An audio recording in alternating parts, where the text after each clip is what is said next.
Asia Times, 21st of April 2023, Chinese thieves and poachers risk rosewood lust Africa's safety. According to estimates, unlawful forestry operations backed by China cost African nations $17 billion annually. The market for high-value timber species is global. Tropical jungles on the continent are where illegal logging is most common. Rare hardwoods from these forests are in high demand internationally. Chinese demand for teak, redwood, and mahogany is a significant motivator. Africa now accounts for 90% of China's imports of rosewood, up from 40% in 2008, according to the UN Office on Drugs and Crime.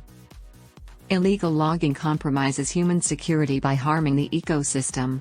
An urgent example is deforestation in the Congo Basin, the second largest carbon sink in the world. Beyond harming the environment, timber trafficking also impacts national security. We have examined 3 ways that illicit logging affects national security and what that means for current countermeasures.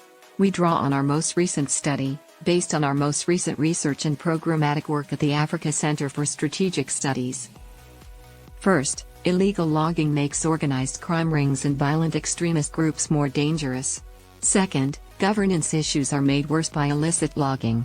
This allows corrupt senior officials and criminal networks to collaborate more efficiently. Thirdly, such coordination makes it harder for African nations to manage their natural resources in an accountable manner. That serves as both a source of resilience against threats to national security and a crucial component of peace and security. Illegal logging must be combated in 2 ways. Dismantling the high-level criminal networks that fuel it is one strategy. The other is putting a stop to the actors who the government supports. Accountability and supervision are consequently essential.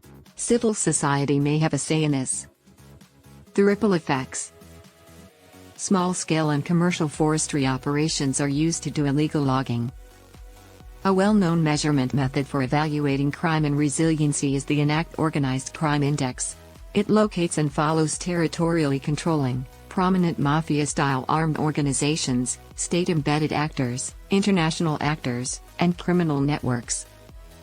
These organizations' efforts have several secondary consequences. Extremist violence and insurgency. Due to the resources it provides to violent individuals, the illicit wood trade contributes to conflict and instability. For instance, in 2019, illegal logging is believed to generate $2 million per month for trafficking networks connected to Olusono Wajama and associated armed organizations in Mozambique, Tanzania and the Democratic Republic of the Congo. The Movement of Democratic Forces of Casamance, a rebel group in Senegal, recently used illegal rosewood logging to finance their uprising. Liberian, Central African Republic, and DRC warlords and militias have all gotten money from the trafficking.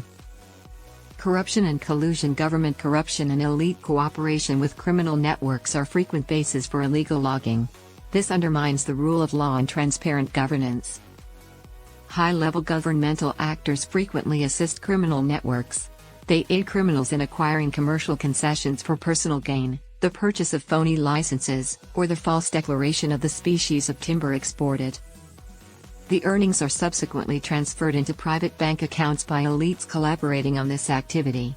This helps to explain the yearly projected illicit financial flows out of Africa of $88 billion. Teodoro Nuema Obiang Mong, the president of Equatorial Guinea's son, profited from importing and selling rare hardwoods. He used a shell firm connected to the ministry to charge fees for processing, loading, and transporting timber while serving as the Minister of Agriculture and Forestry. He also sold some national forests to private companies. The Zambian Anti-Corruption Commission confiscated 47 unlawfully loaded trucks with rosewood in 2021 headed for Namibia and Zimbabwe.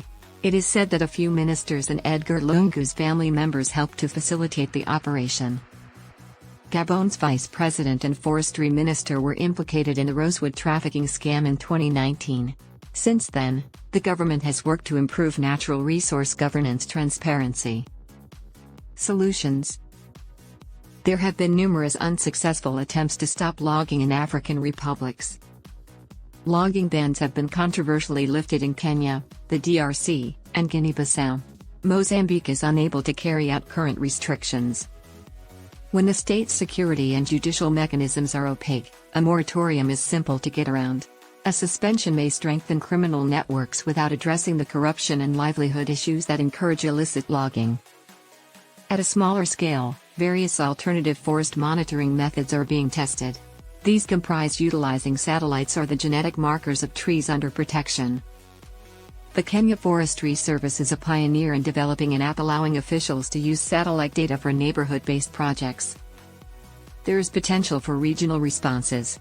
The Central African Forests Commission developed an agreement with 8 nations' forestry and environment ministries in 2008 to assist in coordinating law enforcement. The agreement focuses on cross-border and interagency coordination between law enforcement, forestry, and security personnel.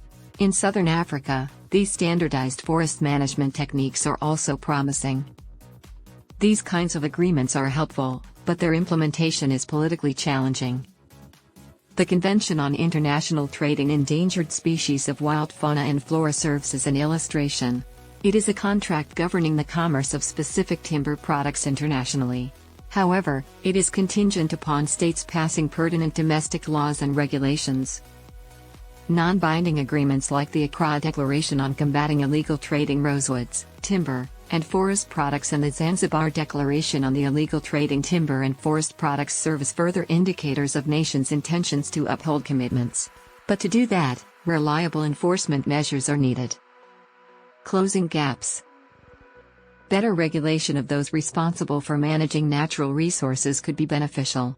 In this, civil society is essential. For instance, Gabon's civil society has pressured the government to increase the openness of logging contracts. It has made independent forest law enforcement monitoring easier in Cameroon. Legal actions have been taken in Ghana to protect forests. Additionally, unbiased journalism has put pressure on authorities to stop the unlawful transportation of rosewood. Economic resistance to illicit logging is also strengthened by civil society. Civil society has improved community control over land management and increased the viability of legal logging livelihoods in Tanzania and the DRC. Efforts to reforest Uganda have also been beneficial. Key conclusions. An essential component of preventing illegal logging is external oversight. Where civil society is strong, it functions well. Additionally crucial is internal control. The kingpins running illegal operations can be exposed with the aid of inspectors general, specialized prosecutors, and independent anti-corruption authorities. Security, judicial, and forestry authorities should work together internationally to exchange intelligence and make it easier to apprehend, investigate, and prosecute those who engage in illegal logging. Agreements at the regional and global levels are beneficial. Better implementation and action against China are what they need.